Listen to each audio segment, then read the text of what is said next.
final results are, if not exactly the same. There will be a period of probably about 3 weeks or so in which IHEC is going to go through all the disputed claims that are raised by the candidates, and they will eventually come out with a set of certified official results. And those are the cast in stone final tallies for the candidates and the results for the elections from each province. And it's at that point that the process of government formation begins.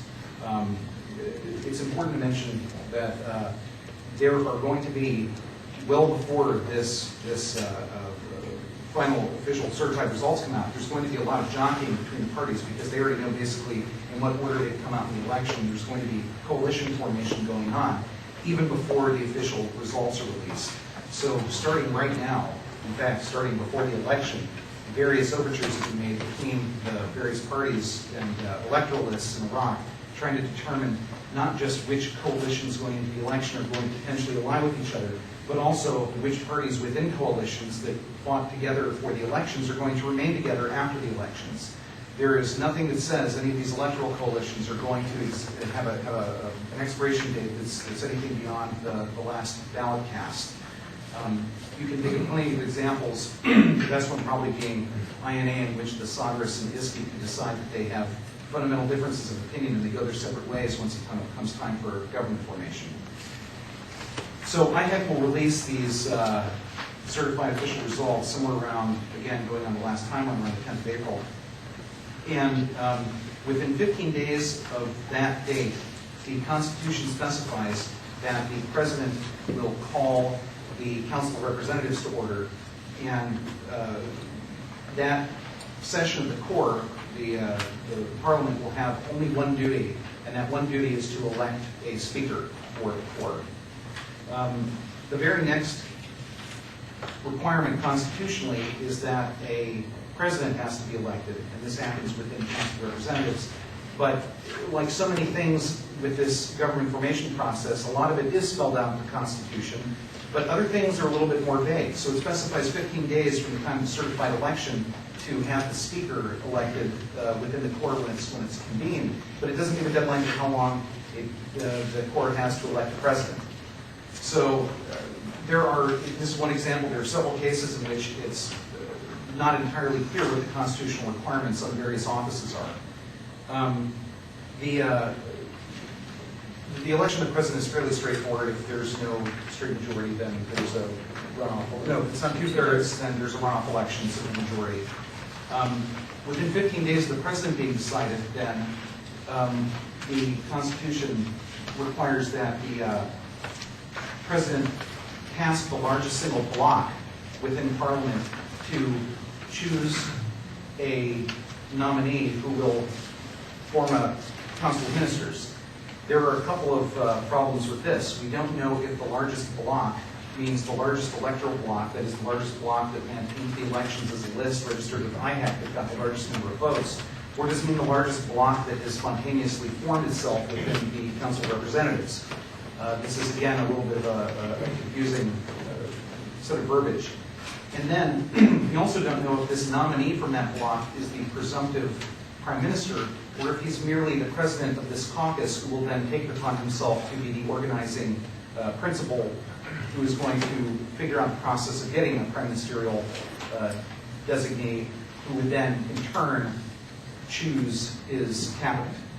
Now, if all goes well, within 30 days, the Prime Minister, 30 days of being passed, the Prime Minister to-be will have named his cabinet, and he will have the entire Council of Ministers named. And at this point, the names are to be presented to the President. But the actual important step, which is the Council of Representatives passing a vote of confidence on these ministers, doesn't actually have a deadline. So he has 30 days to name them, but there's then no deadline for the at least specified in the Constitution anyway, there's no deadline for the actual ratification of the vote of confidence that officially constitutes this government. So that allows the prime ministerial designee the opportunity to name his candidates within 30 days, but that means there can be weeks and weeks of horse trading afterwards for secondary concessions.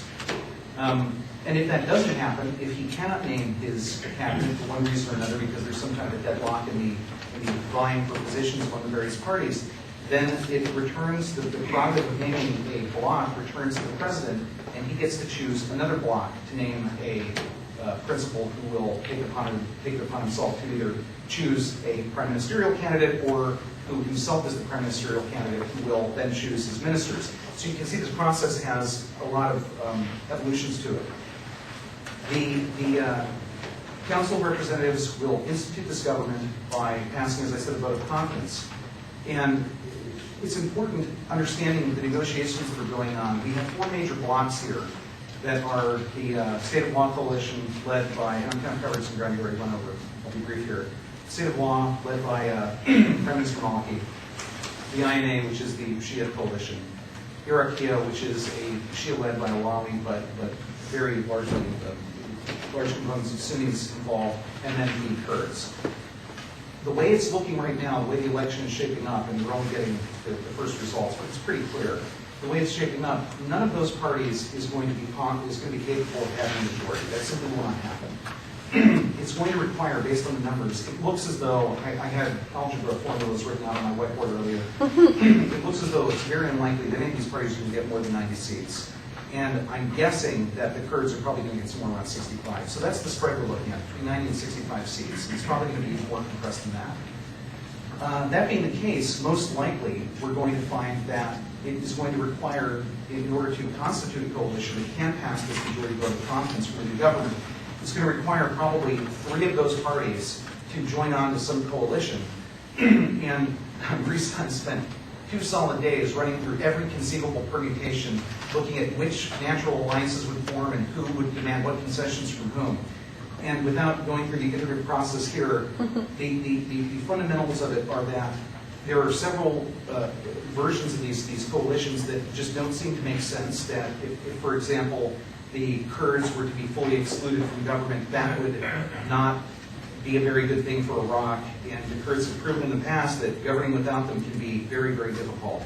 Another example would be that if Iraqia is uninvolved, that could have the consequences of having the most viable of the Sunni parties basically eliminated from government. We saw what happened the last time the Sunnis weren't big government participators. It wasn't a good thing.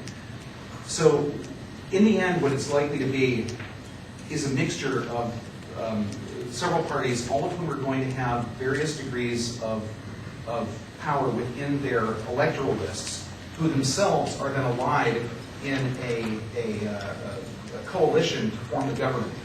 And there are a series now of competing parties within coalitions and coalitions within the larger governing coalition who are going to demand reciprocal concessions from one another.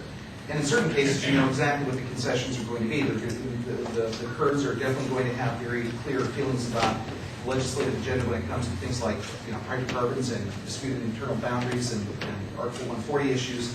In other cases, it may be a little bit darker and unclear as to what the demands are going to be outside the obvious demands of the concessions granted in the form of ministerial posts, which are the prizes that are the most obvious that these various coalitions are going to be able to bring from one another. So when you look at these, and I realize I'm running over, so I'll wrap this up in just 1 second, but when you look at the 3 most important offices, the presidency, the speakership, and the prime ministership, all 3 of them are important here, mostly in the case of the speakership because it has the power to begin the vote of non-confidence to remove the currently ruling government from office. So all 3 of those are very likely to be hammered out in terms of where they're going to be distributed among the parties in the ruling coalition that is eventually going to emerge well before any of these decisions are constitutionally gone through. A lot of this is going to be pro forma probably as a result of the already decided coalition